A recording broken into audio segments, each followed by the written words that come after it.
क्या होगा? वैष्णवम पदमाप्नुयुः, भगवान के विष्णु लोक की प्राप्ति भी करा देगा।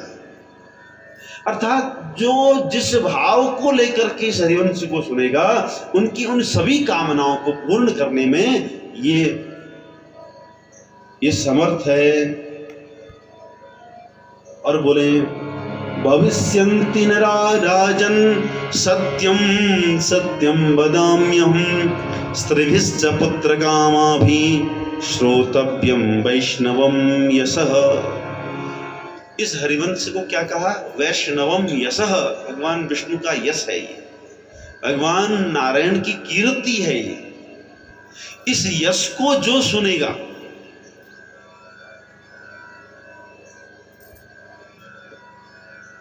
और जिस अभिलाषा को लेकर के सुनेगा, उनकी सभी अभिलाषाओं को पूर्ण करेगा। विशेषतः स्त्रीभिश्च पुत्र कामाभि, यदि कोई पुत्र की कामना को लेकर के सुन रहा हो तो उनकी पुत्र की कामना को भी ये क्या है? पूर्ण करने वाला है।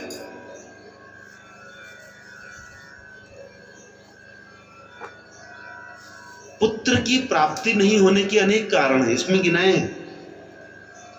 उसमें कुछ कारण कहते हैं, बालघाती च पुरुषो मृतवत्सः प्रजायते श्रवणं हरिवंशस्य कर्तव्यं च यथा विधि।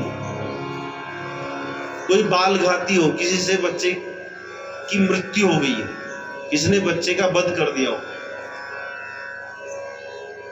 उसके लिए भी संतति बहुत कठिनता से होती है। और कोई भ्रूण हत्यारा है, उसकी यहां भी संतति बहुत कष्ट से होती है।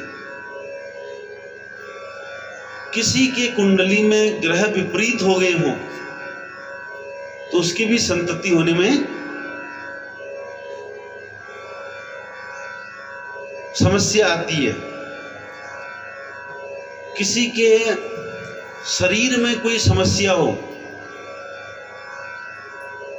स्त्री पुरुष के शरीर में कोई समस्या हो, उसके कारण भी संतति होने में देर या विलंब हो सकता है या समस्या आ सकती है।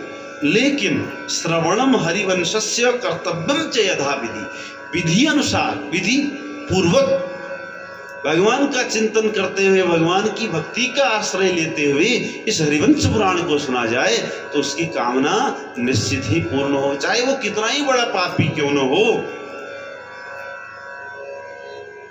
किसी स्त्री का मासिक धर्म नहीं हो रहा हो, योषित पुष्प फलानाम च बालानाम घातनीम, तथा मासिक धर्म नहीं हो रहा, मासिक धर्म में अनियमितता हो रही हो, इसके कारण भी संतान होने में समस्या होती है, तो वो भी भगवत कृपा से, ये समझिए 100 रोगों की एक दवा श्री हरिवंश महापुराण है महाराज। तो इसलिए कहते हैं अपुष्पामृतवत्साश्च काकवन्ध्यास्तथैव च कन्या प्रजात्वं च तथा श्रावयुक्त्वा स्वपातकै। कैसा भी पाप हो, मासिक धर्म संबंधी समस्या हो, अपुष्पा हो, जिसको मासिक धर्म हो ही नहीं रहा हो, किसी के संतान गर्भ में आ रही है लेकिन जन्म नहीं हो पा रहा है, किसी के संतान जन्म तो हो रहा है लेकिन जन्म होते ही उसका शरीर छूट जा रहा है, कोई भी कारण हो, किसी की कन्या ही कन्या हो गई हो, उसको पुत्र की कामना हो, वो भी, जो भी जैसे भी पाप हैं वो इस हरिवंश को सुने तो उसके सारे पाप मल दूर हो जाते हैं, भगवान की कृपा प्राप्त होती है और उसको पुत्र की प्राप्ति हो जाती है। इसलिए तासाम दोषोपहारार्थम हरिवंशोऽभिगर्जति मदीय श्रवणात् सद्यो दोषा नश्यन्ति सत्वरम। उन दोषों के नष्ट करने के लिए, तासाम दोषोपहारार्थे, उन दोषों की नष्ट करने के लिए हरिवंश पुराण गर्जना कर रहा है कि आओ सुनो, जो सुनेगा उसके सभी पाप नष्ट हो जाएंगे। मदीय श्रवणात् सत्य, हरिवंश पुराण क्या गर्जना कर रहा है, मेरा श्रवण करने से दोषा नश्यन्ति सत्वरम, जो भी दोष हैं सब तुरंत, सत्वरम माने तुरंत नष्ट हो जाएंगे। इसलिए सुनना चाहिए, चाहे वो कोई भी हो, उसको यह अवश्य सुनना चाहिए। हमने पहले भी इस बात पर चिंतन किया है कि जो हरिवंश पुराण है ये क्या है, महाभारत का अखिल भाग है, महाभारत का ही अंश है। और श्री वेदव्यास जी ने जितने भी पुराण लिखे, जितने भी शास्त्र लिखे, उन सबको जय नाम से संबोधित किया गया। जय ततो जय मुदीरये, जय नाम से उद्घाटित किया गया। ये सब जय के कारक हैं, जय दिलाने वाले हैं, भगवान की प्राप्ति कराने वाले हैं, सन्मार्ग को दिखाने वाले हैं। इसलिए इन पुराणों को अवश्य सुनना चाहिए। लिखा है, यद वाजपेयेन दुराजसूयात् दृष्टं फलं हरिस्तरथेन चान्यत् तल्लभ्यते व्यासवचः प्रमाणं गीतं च वाल्मीकि महर्षिणां च। श्री व्यास जी अपने श्रीमुख से स्वयं कह रहे हैं। ये व्यास जी कोई हमारे जैसे साधारण नहीं है, एक बात समझ लेना, कहीं हमारे जैसे ही हो। हाँ, भगवान नारायण के पुत्र कौन हुए, ब्रह्मा जी हुए, और ब्रह्मा जी के पुत्र हुए वशिष्ठ, वशिष्ठ के हुए शक्ति, शक्ति के हुए पराशर, और पराशर ऋषि के हुए व्यास। भगवान नारायण से लेकर के व्यास जी तक 6 पीढ़ी का अंतर है बस। हाँ, तो ये तो साक्ष, और भगवान नारायण के अंश हैं, तो ये समझो नारायण ही हैं।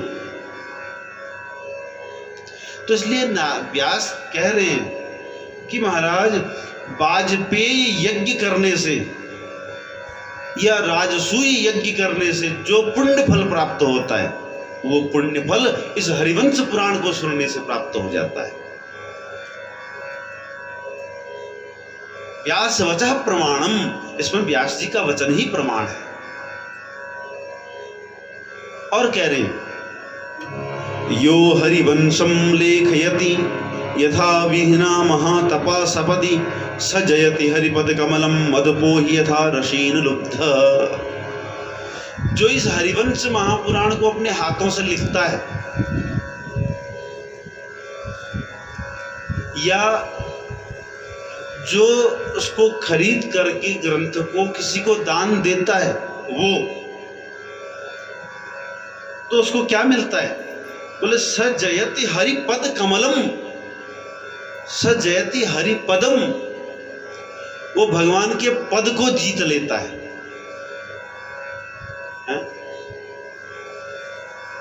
भगवान का पद क्या है, वैकुंठ।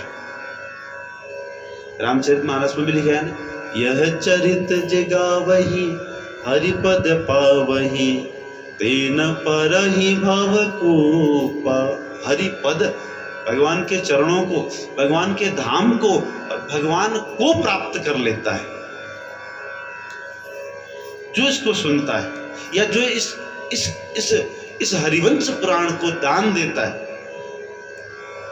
और कैसे, ऐसे नहीं कि भगवान, कई बार क्या होता है, कोई वस्तु को हम यदि प्राप्त कर लेते हैं ना, तो उसकी महत्ता को हम समझते हैं कि कुछ नहीं है ना। जैसे जो चीज हमको प्राप्त, जब तक प्राप्त नहीं होती है तब तक तो लगता है ये बहुत ही अमूल्य है, बहुत मूल्यवान है, लेकिन जब वो वस्तु हमारे पास आ जाती है तब हम उसका मूल्य कुछ नहीं मानते, कुछ नहीं समझते। लेकिन बोले जो इसको दान करता है या जो इसको श्रवण करता है, उसके साथ क्या होता है, जिस प्रकार मधुमक्खी क्या मधु को छोड़ नहीं सकती है ना, या रस को नहीं छोड़ सकती है ना, वैसे ही वो जीव इस रस को, हरिवंश के रस को एक बार प्राप्त करने के बाद इसको छोड़ नहीं सकता, प्राप्त कर लेता है, वो रस में डूब जाता है। एक बार मुझसे एक बोले, महाराज हमने तो 18 पुराण पढ़ लिए, सारे पुराण पढ़ लिए हमने। मैंने कहा हाँ तुम्हारी बातों से लग रहा है मुझे। जब आदमी ज्ञानवान हो जाता है तो मूक हो जाता है, वो शांत हो जाता है, चंचल नहीं होता। चंचल कौन होता है? हमारे कहते हैं ना अधजल गगरी, जो कम होता है वो छलकता है, जो भरा हुआ होता है वो नहीं छलकता, वो शांत हो जाता है। जैसे समुद्र भरा हुआ है, शांत है, गंभीर है।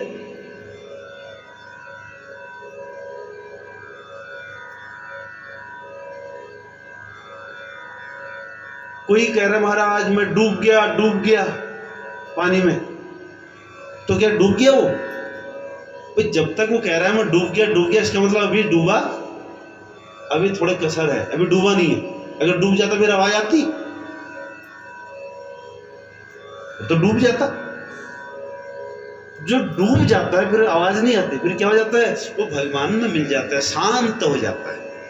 भगवान का एक स्वरूप है शांत, भगवान का एक नाम है शांत, है ना। हम पढ़ते भी हैं शांताकारम बोलते हैं, या शांतम शाश्वतम अप्रमेयमनघम निर्वाण शांति प्रदम। भगवान शांत है, तो जब शांत में जब मिल जाएगा तो क्या होगा? शांत हो जाएगा, बेचैन थोड़ी होगा। बेचैन कौन होगा? जो शांत में मिला नहीं है अभी तक।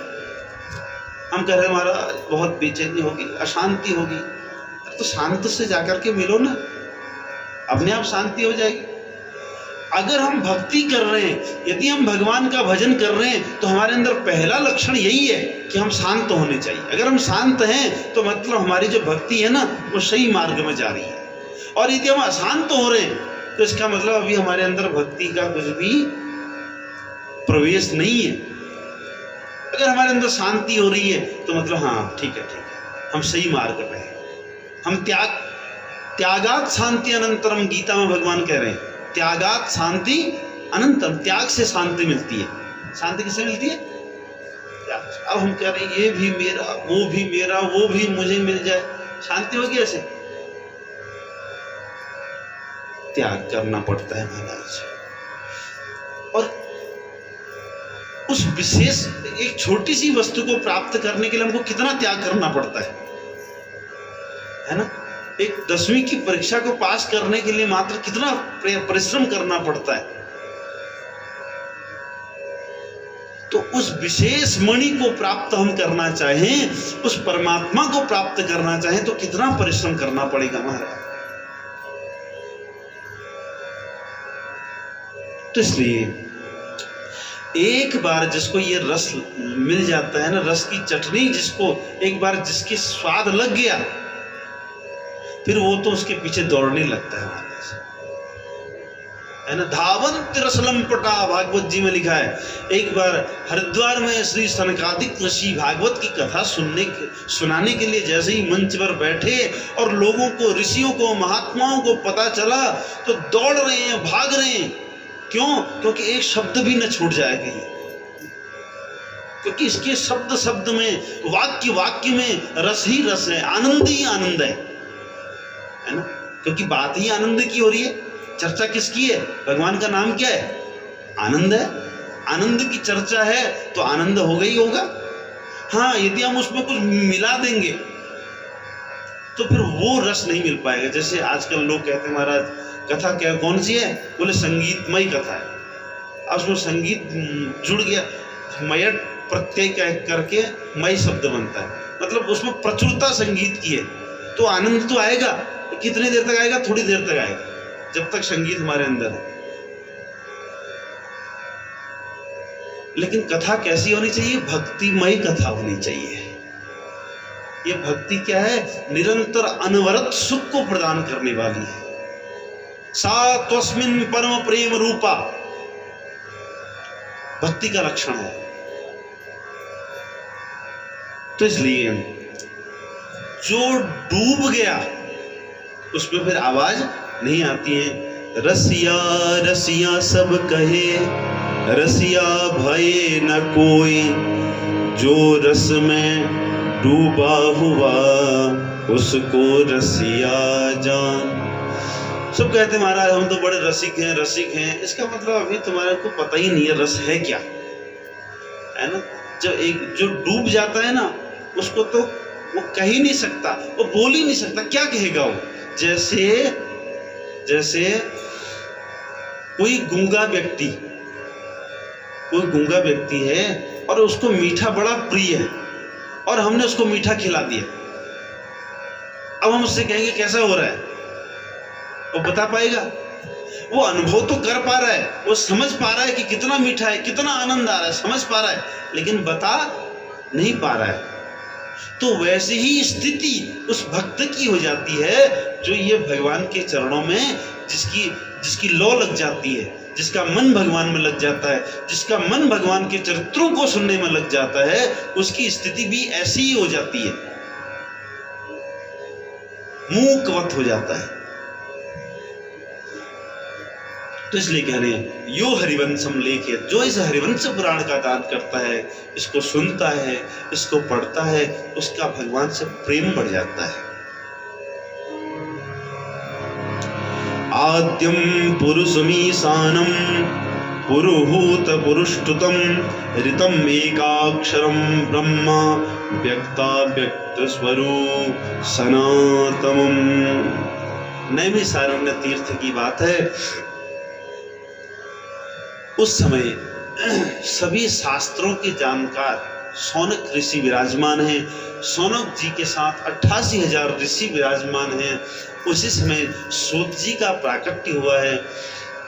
अच्छा, जो ये सूत जी है ना, ये दिखने में मात्र 16 वर्ष के, ऐसा लिखते हैं कि मात्र 16 वर्ष के हैं। और लेकिन जो सौनक जी हैं, ये दिखने में कैसे दिखते हैं, जैसे ये कितने युगों के हैं, इनकी आयु न जाने कितने वर्षों की है। लेकिन वो सौनक जी उन सूत जी को प्रणाम करते हैं। क्यों प्रणाम करते हैं? क्योंकि अब ये हमको ऐसी कथा सुनाने वाले हैं कि जिससे हमको आनंद मिलेगा, जिससे हमको भगवान की भक्ति प्राप्त हो जाएगी, जो जीवन का लक्ष्य है ना, वो हमको प्राप्त होगा। तो जब सूत जी सामने आए तो उन्होंने प्रणाम किया और मन में इनके अंदर क्या निकल गया, क्या हो रहा है कि मंगल्यम मंगलम विष्णु वरेण्यम अनघम शुचिम नमस्कृत्यम ऋषिकेश चराचर गुरुम हरिम। अब हमको भगवान के मांगल्य युक्त मंगल चरित्रों को श्रवण करने का लाभ मिलेगा। बड़े प्रसन्न हो गए, इनके मन में भगवान की भक्ति उबाल मारने लगी, बहुत प्रसन्न हो गए, आनंद आ गया। तो बोले नैमिषारण्ये कुलपति सौनकस्तु महामुनि सौतिम प्रपच्छ धर्मात्मा सर्वशास्त्र विशारदः।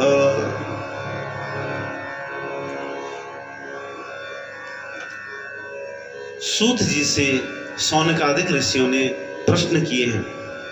बोले महाराज, आपने हमको महाभारत सुनाया, सौते सुमहदाख्यानम भवता परिकीर्तिकम। आपने महद आख्यान, इस महाभारत के जैसा आज तक कोई दूसरा ग्रंथ नहीं हुआ महाराज। जानते हैं कितने श्लोक हैं महाभारत में? आज भी 1 लाख श्लोक है। 1 लाख श्लोक कम नहीं होते। कहते हैं यन्न भारतम तन्न भारतम, जो महाभारत में नहीं है वो कहीं नहीं है। अर्थात महाभारत में व्यास जी ने इतना लिख दिया कि इसके अलावा और कुछ है ही नहीं। महाभारत जैसा ग्रंथ, विलक्षण ग्रंथ है। और मैंने लोगों के मुख से ऐसा सुना कि महाभारत को नहीं पढ़ना चाहिए। महाभारत पढ़ने से क्या हो जाता है? महाभारत हो जाता है। अरे मैं तो कहता हूँ महाभारत नहीं पढ़ने से महाभारत होएगा।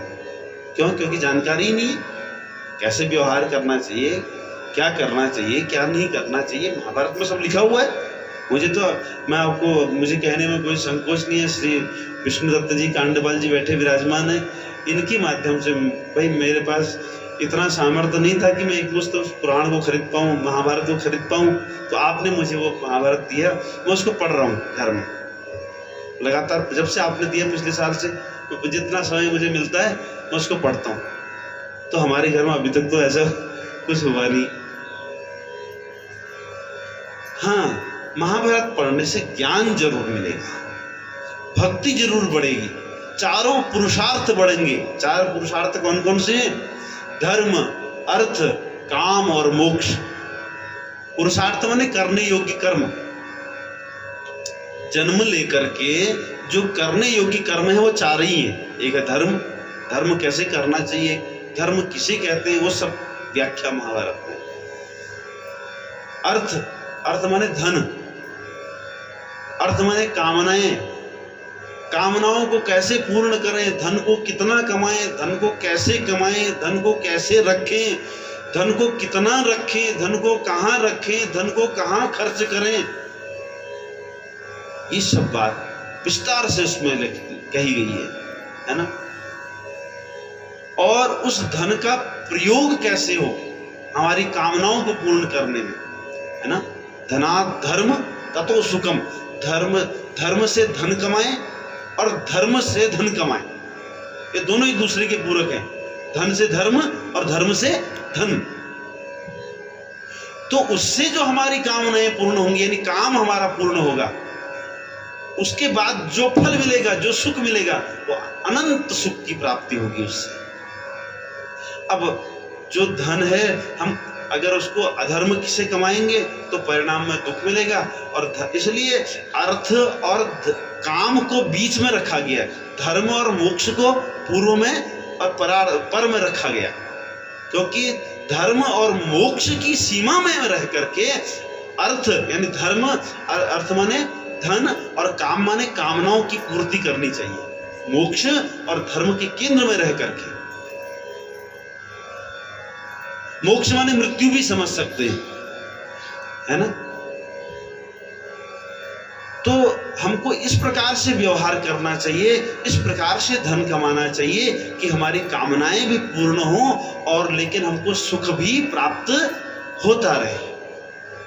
ऐसा सुख न मिले जो परिणाम में दुख हो। आजकल जो हम सुख ढूंढते हैं ना, वो परिणाम में क्या होता है, दुख मिलता है। क्यों? क्योंकि जो हमने धन कमाया था ना, वो तो हमारे सही मार्ग से आया ही नहीं था। तो इसलिए हमको उसके द्वारा जो प्रकट फल है वो दुख के रूप में प्राप्त होता है। इसलिए इस संसार में करने योग्य जो कर्म हैं वो चार ही हैं, धर्म, अर्थ, काम और मोक्ष।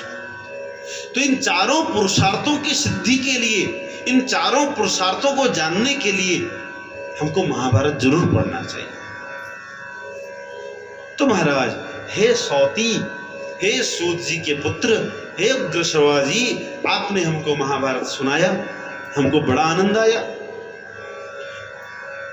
और बोले, देवानां दानवानां च गंधर्वोरगरक्षसां दैत्यानां अथ सिद्धानां गुह्यकानां तथैव च। हे सूत जी, आपने उसमें सबके बारे में बताया, देवताओं के बारे में बताया, दानवों के बारे में बताया, दैत्यों के बारे में बताया, गंधर्वों के बारे में बताया, राक्षसों के बारे में बताया, सर्पों के बारे में बताया, सिद्धों के बारे में, सबके बारे में आपने हमको महाभारत में विस्तार से बताया। अत्यद्भुत कर्माणि विक्रमा धर्म निश्चयाः, उन धार्मिक लोगों के अति अद्भुत कर्मों को हमने सुना और दुष्टों के कर्मों को भी हमने सुना।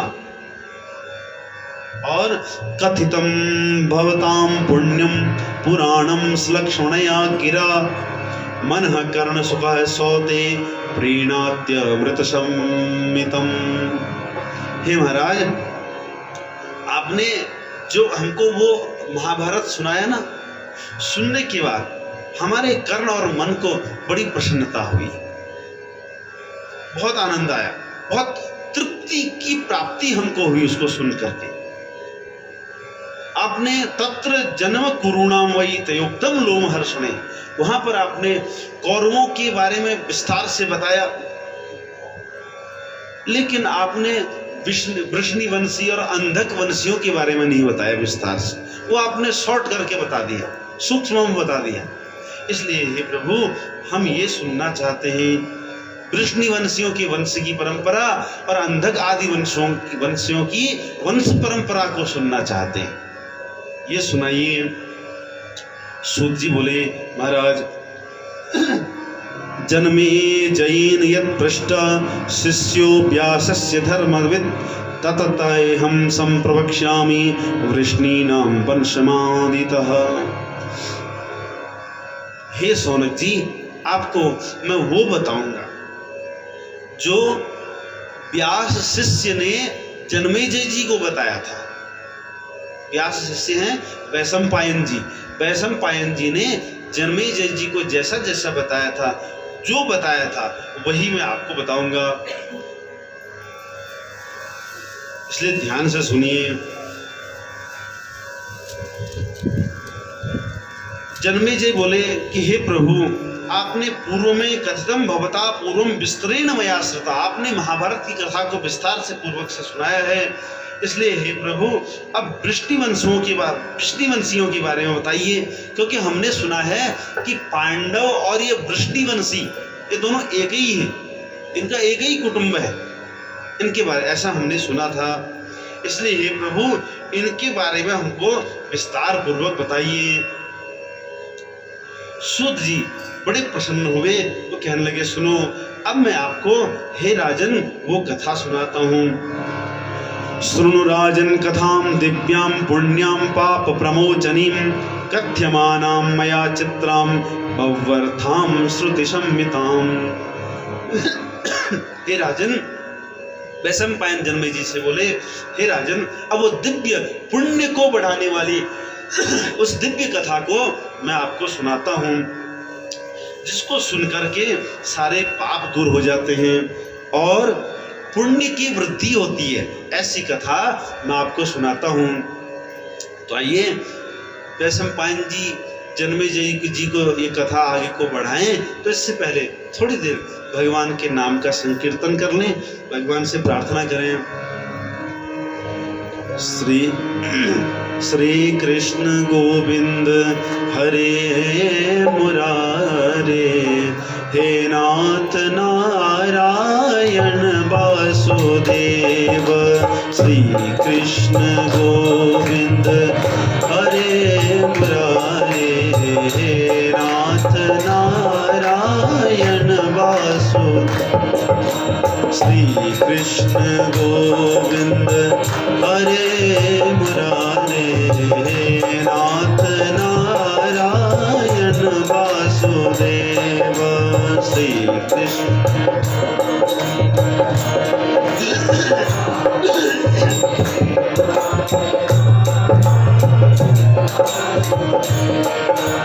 हे नाथ नारायण वासुदेव, हे नाथ नारायण वासुदेव, हे नाथ नारायण वासुदेव, हे नाथ नारायण वासुदेव। श्री कृष्ण गोविंद हरे मुरारे, हे नाथ नारायण वासुदेव। सभी लोग गाइए।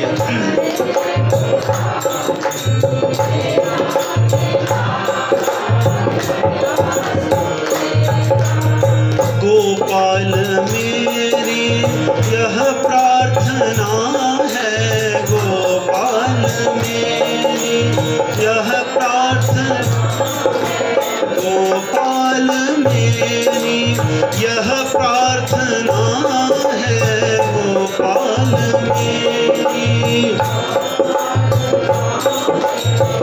भूलूं में नाम कभी तुम्हारा, भूलूं में नाम कभी तुम्हारा, निष्काम होके दिन रात गाऊं, निष्काम होके दिन रात गाऊं, हे नाथ नारायण वासुदेव, हे नाथ नारायण, हे नाथ नारायण वासुदेव, हे नाथ, हे नाथ नारायण वासुदेव, हे नाथ नारायण। श्री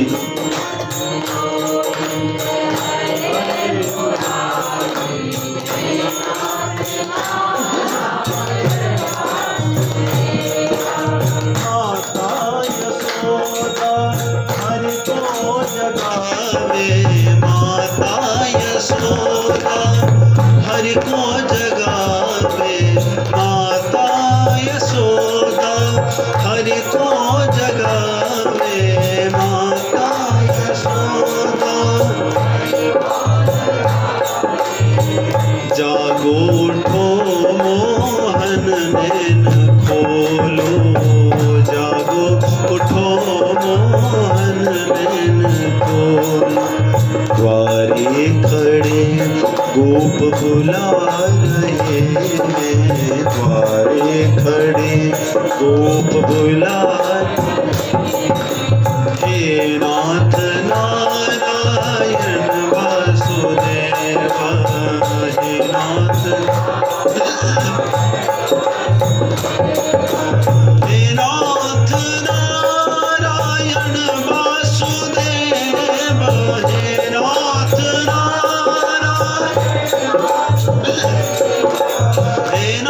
हे नाथ नारायण वासुदेव, हे नाथ नारायण वासुदेव, हे नाथ नारायण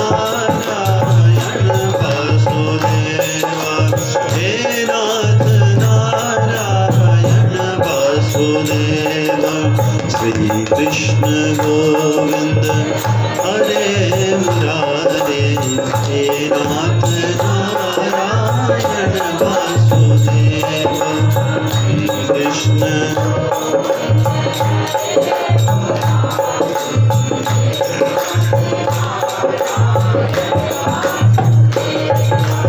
देहांत काले तुम सामने हो, देहांत काले तुम सामने हो, देहांत काले तुम सामने हो, मुरली बजाते मन को लुभाते, मुरली बजाते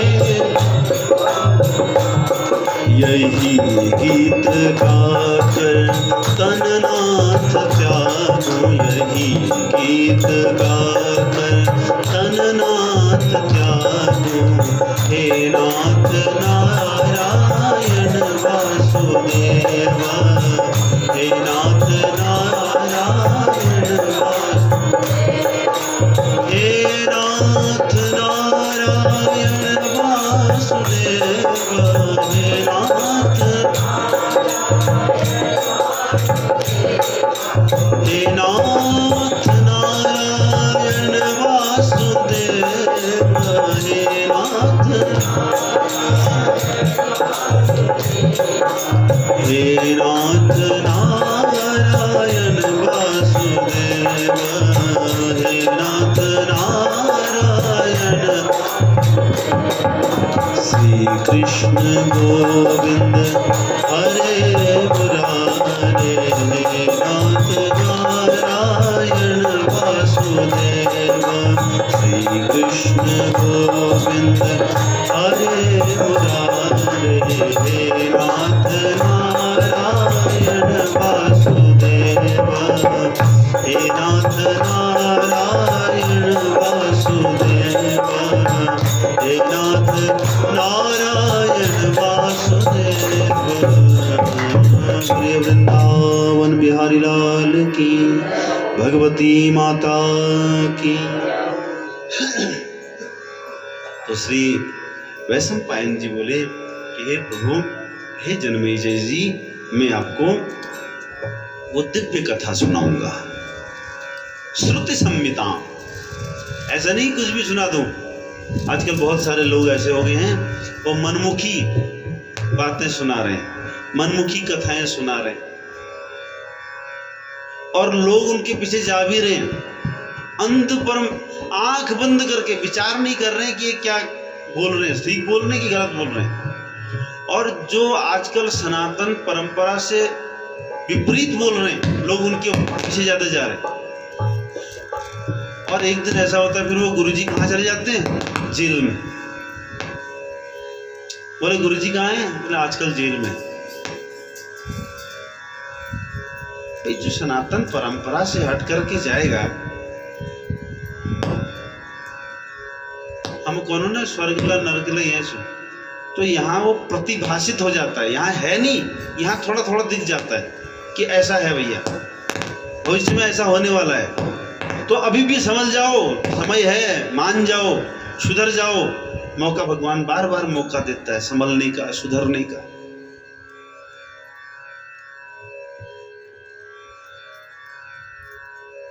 लोभी गुरु लालची चेला होए नरक में ठेलम ठेला। जैसा गुरु वैसा चेला। इसलिए हमारे यहाँ कहते हैं गुरु बनाओ, पानी पियो छान के, और गुरु बनाओ जान के। बहुत सोच समझ करके गुरु का विषय, गुरु का चयन करना चाहिए। नाम नहीं लूंगा, आजकल बहुत सारे गुरु जेल में, आप जान रहे हो।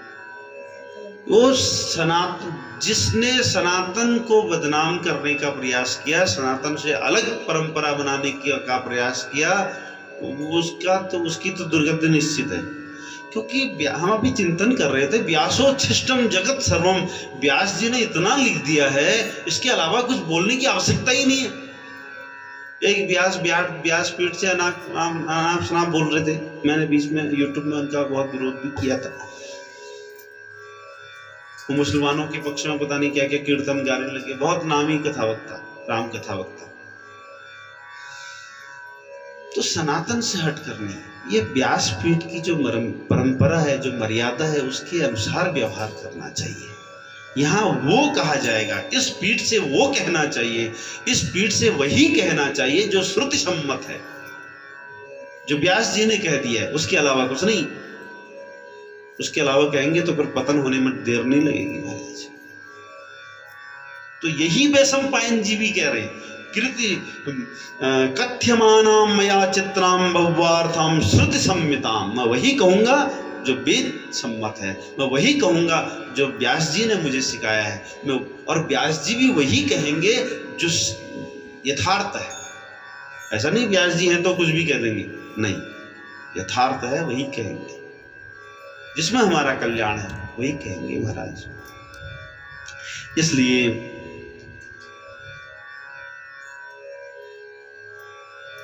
श्री वैशंपायन जी कह रहे, यस्येमां धारेद वापि शृणुयाद वाप्यभीक्षणशः स्ववंशधारणं कृत्वा स्वर्गलोके महीयते। हे जन्मेजय जी, इस कथा का बड़ा महात्म्य है।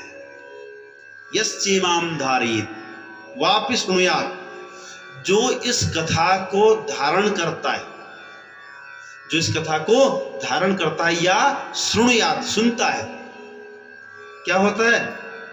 स्ववंश धारणम कृत्वा, वो अपने वंश को बढ़ाने वाला होता है, और स्वर्गलोके महीयते, उसकी कीर्ति स्वर्गलोक में भी गाई जाती है, या स्वर्ग आदि दिव्य लोकों को वो प्राप्त करता है। जैसे हम अभी कह रहे थे ना कि ऋषियों ने मार्ग दिखा दिए, हमको उसी मार्ग पर चलना चाहिए। तो हम उस मार्ग पर यदि चलेंगे ना, तो दिव्य लोकों को तो प्राप्त कर ही लेंगे, इसमें कोई संशय नहीं है ना। तो इसलिए सुनो, विस्तरावयवं चैव यथा प्रज्ञं यथा श्रुतिः कीर्तिमानं श्रुया शृणु मया पूर्वेषां कीर्तिवर्धनम्। हे जन्मेजय जी, अब मैं आपको वो कहूंगा जो मैंने अपने गुरुजी के मुख से सुना। वैशंपायन जी के गुरु हैं व्यास।